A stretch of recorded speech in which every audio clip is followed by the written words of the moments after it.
رکھے اور کھلائیں۔ اب روزے کی رخصت کن لوگوں کو ہے؟ کون لوگ روزہ چھوڑے؟ کون لوگ روزہ چھوڑ سکتے ہیں؟ کن لوگوں کو روزہ نہ رکھنے کی سہولت شریعت نے دی ہے؟ اس لیے کہ روزہ تو ہم پہ فرض ہے، لیکن شریعت میں ہر بار ایکسیپشنل ہوتا ہی ہے، مستثنا ہوتا ہی ہے کہ شریعت کچھ لوگوں کو باہر کر دیتی کہ بھائی تم لوگ مت رکھو، اس لیے کہ تم میں فلاں نہیں، طاقت نہیں، سکت نہیں ہے، ٹھیک ہے؟ تو اسی طرح کن لوگوں کو جو روزے کی رخصت ہے؟ اب میں وہ باریک باتیں نہیں لوں گا کہ جو بالغ نہ ہوا، جو پاگل ہے، اتنی تفصیلات میں فقہ کی جانے کی ضرورت، موٹی بات کی جو بالغ ہے وہ روزہ رکھیں گا۔ ان میں کون لوگ ہیں جو ایکسیپشنل ہوں گے، مستثنا ہوں گے؟ تو پہلا مسافر، ٹھیک ہے؟ مسافر جو ہے، مسافر کو اختیار ہے، چاہے تو روزہ رکھے چاہے تو روزہ چھوڑ دے، ٹھیک ہے؟ یہ اختیار ہے اس کو، ٹھیک؟ اس لیے کہ اللہ رب العزت میں قرآن میں بھی یہی بات فرمائی اور کہا کہ جو رمضان کا مہینہ پائے وہ فلیصم، وہ روزہ رکھے، ومن کان مریضا او علی سفر فعدۃ ایام اخر، لیکن اگر تم میں سے کوئی بیمار ہو یا مسافر ہو تو اسی گنتی بعد رمضان کے پوری کرو۔ سورہ بقرہ سورہ نمبر 2 آیت میں 185۔ تو بہرحال ہمیں بھی چاہیے کہ سفر میں چاہے تو روزہ رکھے چاہے تو ہم چھوڑے، اس کا ہمیں اختیار ہے، ٹھیک؟ یہ ہمیں رخصت ہے، لیکن اپنے سفر کو بہانہ نہ بنائے دوسروں کے لیے۔ نبی اکرم صلی اللہ علیہ وسلم نے ایک مرتبہ دیکھا کچھ لوگ ایک انسان کو ڈھکے ہوئے ہیں، سب سایہ دے رہے ہیں، آپ پہنچے، کہا کیا بات ہے؟ تو کہا اللہ کے رسول یہ روزے سے ہے اور سفر کی تکلیف اسے برداشت نہیں ہوتی۔ آپ نے فرمایا سفر میں جو تکلیف برداشت نہ کر سکے اس کے لیے روزہ رکھنا کوئی نیکی نہیں ہے، اس لیے کہ روزہ اس نے رکھا اور تکلیف سب کو ہو رہی، سب سایہ دے کے کھڑے۔ تو کہا سفر میں جب کوئی رکھ نہ سکے روزہ تو روزہ رکھنا کوئی نیکی نہیں ہے بھائی، کوئی اس کا فائدہ نہیں، اس لیے کتنوں کو تکلیف ہو رہی۔ اور بہت سے لوگ سفر میں روزہ رکھتے ہیں خاص طور سے، اور پھر شروع ہو جاتے ہیں میرا بیگ اٹھاؤ، میں روزے سے ہوں، میرا یہ کرو، تم نے روزہ نہیں رکھا تم یہ کرو، مطلب اس کو حمال بنا دیتے اور خود ایسا روزہ کوئی نیکی نہیں ہے۔ بہت سے لوگ روزہ رکھ کر کیا کرتے ہیں معلوم آپ جائیے گورنمنٹ آفیسز میں فلاں صاحب کا ہے جو مسلمان ہے، صاحب نہیں آیا آج، کیوں؟ اپاس ہے ان کا، تو کس پر احسان کیا آپ نے روزہ رکھ کر؟ ایسا روزہ کوئی نیکی نہیں ہے کہ آپ تنخواہ تو اٹھائیں مہینے کی برابر اور کام نہ کریں اس لیے کہ آپ اپاس روزے سے ہے، یہ کوئی نیکی نہیں ہے ہمارے لیے۔ نہ وہ نوکری کا وہ تنخواہ آپ کے لیے حلال ہوں گی لینا اس مہینے کی اگر آپ چھٹیاں مارتے ہیں، اور نہ ہی جو ہے آپ کا یہ بولنا، اس لیے کہ کیا تصور دینا چاہ رہے ہیں آپ دنیا میں کہ اگر مسلمان روزہ رکھیں گے تو گویا 120 کروڑ کی آبادی پوری ناقص اور جو ہے ناکارہ بن کے بیٹھیں گی پورے روزے کے اندر، یہ آپ تصور دے رہے ہیں کہ اب ایک صحابہ وہ روزہ نہیں رکھتے تھے، ایسے 10 مسلمان آ جائیں گے تو بیڑا غرق کر دیں گے پورے ڈپارٹمنٹ کا کہ یہ روزے رکھیں گے تو ہم پہ احسان کریں گے، عادت ڈال جائیں گے، ہاف ڈے چھٹیاں ماریں گے۔ نہیں، کوئی نیکی نہیں ہے ایسا روزہ آپ کا جس میں آپ دوسروں پہ احسان جتائے کہ میں روزے سے تو میرا کام کر، ایکسٹرا کام کر، میرا حمالی کر، میرا بوجھ کر، میرے پہ سایہ کر، میرے کو پنکھا دے، کوئی نیکی نہیں۔ پھر یہ طاقت ہے رکھیے، طاقت نہیں پھر چھوڑ دیجیے، آپ کا اللہ کا معاملہ ہے۔ تو رسول نے فرمایا کہ مسافر کو حق ہے۔ اچھا، سفر میں چاہے تو آپ رکھیں چاہے تو آپ چھوڑیں، یہ بھی اختیار ہے۔ نبی اکرم صلی اللہ علیہ وسلم کے ساتھ صحابہ فرماتے ہیں ہم رمضان کے اندر ایک جہاد کے لیے نکلے اور کچھ نے روزہ رکھا کچھ نے توڑ دیا، نہ روزہ رکھنے والوں نے نہ توڑنے والوں کچھ کہا، نہ توڑنے والوں نے رکھنے والوں کچھ کہا۔ جس نے توڑا اس نے اس لیے توڑا کہ اس کو کمی محسوس ہو رہی تھی، کمزوری محسوس ہو رہی تھی، اور جہاد میں انسان کو طاقت لگتی ہے۔ جس نے نہیں توڑا اس نے نہیں اس لیے نہیں توڑا کہ وہ اپنی پوری طاقت و توانائی رکھ سکتے تھے اور ان کو یقین تھا کہ ہم اس حالت میں بھی لڑ سکتے ہیں۔ تو رسول اللہ نے نہ ان کو برا بولا، نہ ان کو، نہ اس صحابی نے اس صحابی کو برا بولا، نہ اس صحابی نے اس صحابی کو۔ تو گویا پتہ چلا مسافر چھوڑ سکتا ہے۔ دوسرا مریض کو اختیار ہے کہ وہ روزہ چھوڑے چاہے تو رکھے، یہ اختیاری مسئلہ ہے۔ اگر لگتا ہے بیماری زیادہ بڑھ جائیں گی تو چھوڑ دیں، لگتا ہے کوئی مسئلہ نہیں، انشاءاللہ کوئی اتنا بڑا مسئلہ نہیں، ایک وقت کی دوا آگے پیچھے ہونے سے کچھ نہیں ہوتا ہے، رکھ لو تو کوئی مسئلہ نہیں۔ بہت سی بار ہوتا ہے ایسا ہاتھ ٹوٹ گیا کسی کا، ہاتھ ٹوٹنے کا روزے سے کوئی تعلق ہی نہیں ہے نا، اس سے کیا تعلق ہے؟ مطلب ہاں کسی کو شوگر ہے، بلڈ پریشر، یہ تو ایک مسئلہ ہوتا ہے، ہاتھ ٹوٹنے کچھ نہیں، بس آپ بیٹھے رہو اس کو لے کے ایک جگہ، کوئی مسئلہ نہیں، روزے سے کوئی تعلق نہیں۔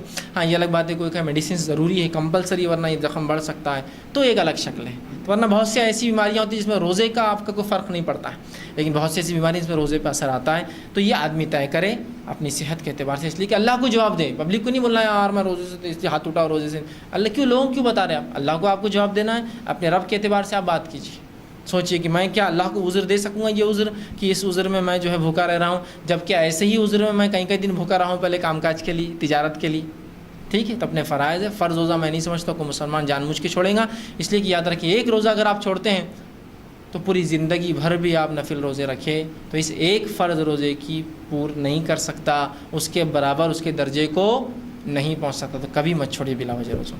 تو مریض کو اختیار ہے۔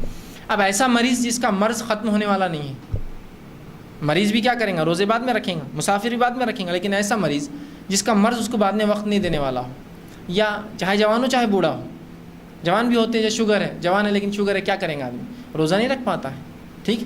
تو ایسا شخص کیا کرے جس کی بیماری ختم ہونے کے چانس نہیں، یا کچھ لوگ ہیں جو کچھ دن تو رکھ سکتے ہیں، 1 دن آڑ رکھ سکتے ہیں، 2 دن آڑ رکھ سکتے ہیں، ان کا جسم اتنا ان کو سپورٹ کرتا ہے کہ 2 دن میں ایک روزہ، 3 دن میں ایک روزہ، تو باقی 2 کا کیا کرے؟ اور بعد رمضان بھی کوئی چانسز نہیں ہے کہ اس کی بیماری اچھی ہو کہ وہ کرے، تو وہ ہر ایک روزے کے بدلے ایک مسکین کو کھانا کھلا دے. ٹھیک، آج کا ایک روزہ چھوٹ گیا، مسکین کو کھانا، کل کا رکھوں گا تو ٹھیک ہے پھر ضرورت، پرسوں چھوٹ گیا، مسکین کو کھانا. ایک مسکین کو اتنا کھانا کھلائے جتنا آپ اوسط کھانا خود کھاتے ہیں. ایوریج فوڈ جو آپ پکائے، سب سے اچھا طریقہ جو پکاتے وہی اس میں سے ایک نکالیے اور اس کو لے جا کر تحفتاً دے دیجیے، یہ کھائیے. ضرور نہیں بولنا کہ یہ فدیہ ہے میرے روزے چھوڑنے کا، آپ دے دیجیے، کوئی بولنے کی ضرورت نہیں اس کو. ٹھیک ہے، تو ایک مسکین کو کھانا کھلائیں گا بیمار، جس کی بیماری میں شفا ہونے کی کوئی صورت نہیں ہے، چاہے جوان ہو چاہے بوڑھا. اب بہت سے بوڑھے لوگ ہوتے ہیں جن کے بڑھاپے کی ختم ہونے کا کوئی چانس نہیں، کمزوری ختم ہونے کا کوئی چانس نہیں، تو کیا یہ روزے چھوڑے؟ تو ہاں روزے چھوڑ سکتے ہیں. ہر روزے کے بدلے ایک مسکین کو کھانا دینا روز دیجیے. کچھ لوگ بولتے ہیں 29 دن کا ایک ساتھ دیں گے تاکہ اس کی عید ہو جائے، کپڑے بن جائیں. کپڑوں کو نہیں دینا ہے پیسے، یہ فدیہ ہے. روز کے بدلے روز ایک مسکین کو کھانا کھلائے. عبداللہ ابن عباس فرماتے تھے کہ 2 لوگوں کو کھلائیں، ایک مسکین کو 2 وقت کا کھانا کھلائیں. بہرحال لیکن قرآن نے تو کہا طعام مسکین.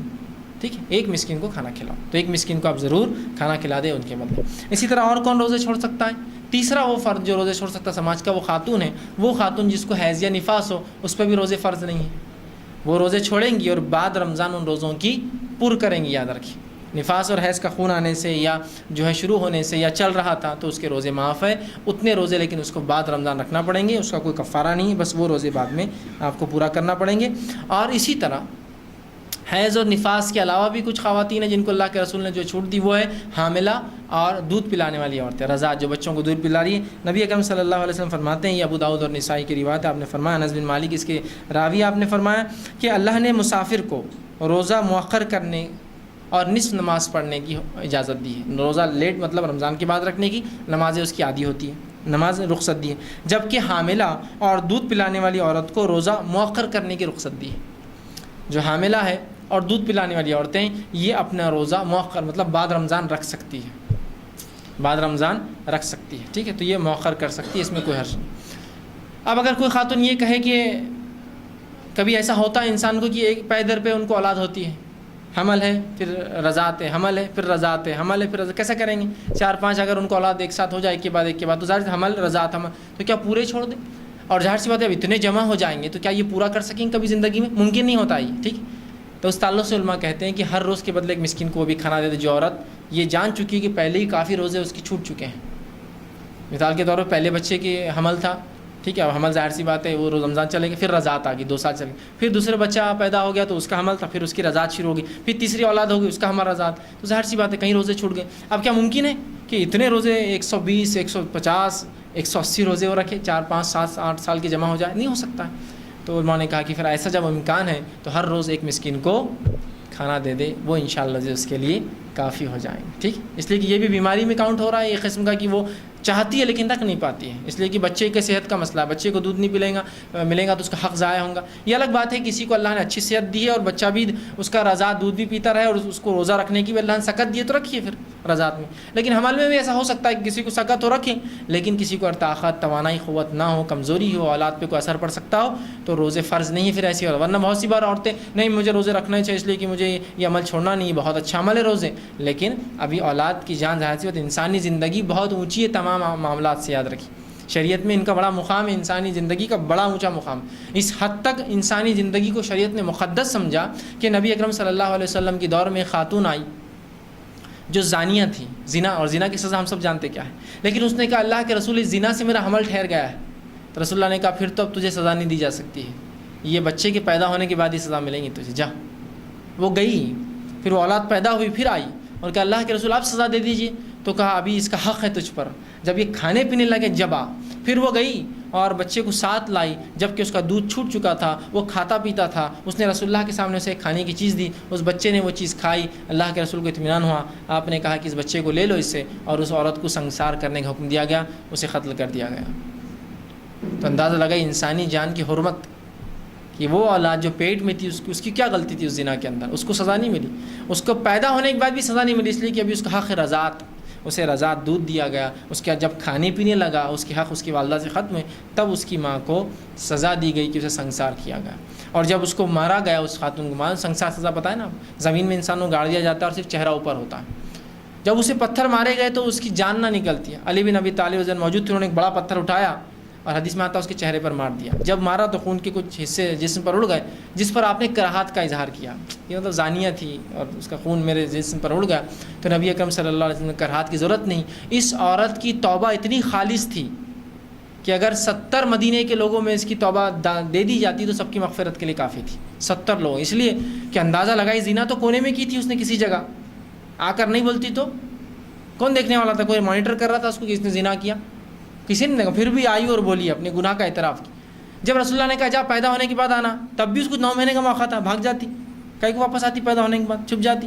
تب بھی وہ آئی. اس کے بعد 2 سال کا پھر چھوٹتی اس کو, جا رضاعت کے بعد آ, تب بھی وہ نہیں بھاگی. کتنی اس کی توبہ خالص تھی کہ 3 سال بعد بھی سزا لینے برابر آئی اور رسول اللہ نے پھر اس کو سزا سنوائی, اندازہ لگائی. تو بہرحال جو ہے ایسی عورتوں کو جو حاملہ ہو, دودھ پلانے والی ہو, رخصت ہے. پھر ان کی صحت, توانائی, تندرستی کہ تو وقت, حالات, زمین, زمانے, لوگوں کی صحت الگ الگ ہوتی ہے. لہٰذا آپ ڈاکٹر سے کنسلٹ کریں. شرعی حکم میں نے بتا دیا, ڈاکٹر پرمٹ کرے تو رکھیے, اگر اجازت نہیں دیتا ہو تو میں سمجھتا ہوں احتیاط کرنا یہ زیادہ آپ کے لیے بہتر ہے. ٹھیک. اسی طرح کسی اور بھی عذر سے اگر آپ کو دن کے کسی وقت میں بھی روزہ توڑنا پڑے تو آپ توڑ سکتے ہیں. ٹھیک. بہت سے لوگ کہتے ہیں کہ رمضان کا روزہ 10 بجے کے بعد نہیں توڑنا, ایسا کچھ بھی نہیں. سفر, مسافر ہو, جہاد میں گئے ہو, بیمار ہو, کچھ بھی ہو, آپ کو لگا کہ روزہ رکھ لیتا ہوں, دیکھیں گے سفر میں پھر تکلیف ہوئی تو توڑیں گے, دیکھیں گے جہاد میں ضرورت پڑی تو توڑیں گے, دیکھیں گے بیماری بڑی تو توڑیں گے. ابھی تو لگ رہا ہے سر درد ٹھیک ہو گیا اور کب کبھی ختم ہوگی, بہت زیادہ جاڑا تھا رات میں, لیکن دیکھتے ہیں, انتظار کرتے ہیں, رکھ تو لیتا ہوں روزہ.